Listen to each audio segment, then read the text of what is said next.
Un enfant est le produit d'une conjonction unique de caractéristiques liées à son sexe, à sa morphologie, à son tempérament, à sa personnalité, à son intelligence et à ses méthodes d'apprentissage.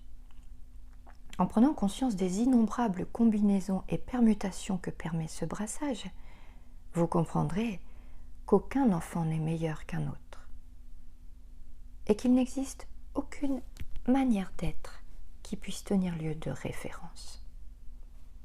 Souvent, les parents croient savoir, à tort, ce qui sera le mieux pour leur enfant.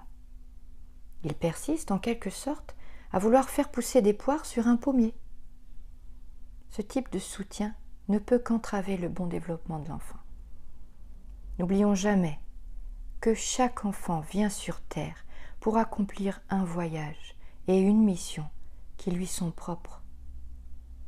Prétendre connaître mieux que lui le sens de sa présence ici-bas revient en quelque sorte à se prendre pour Dieu. Le fait qu'il vienne au monde avec son propre plan de route n'empêche pas qu'il ait besoin de l'estime, de la reconnaissance, de l'amour et de l'attention de ses parents pour nourrir et affermir ses potentialités. Car si les parents ne sont pas responsables du devenir de leurs enfants, ils sont en revanche tenus de faire tout leur possible pour que ceux-ci donnent le meilleur d'eux-mêmes. Les enfants viennent du paradis. Ils portent en eux les germes de leur réussite. Accepter et nourrir les spécificités de l'enfant, c'est lui procurer la force et la confiance nécessaires pour que ses rêves prennent corps. Voilà. Un sacré morceau de texte, non?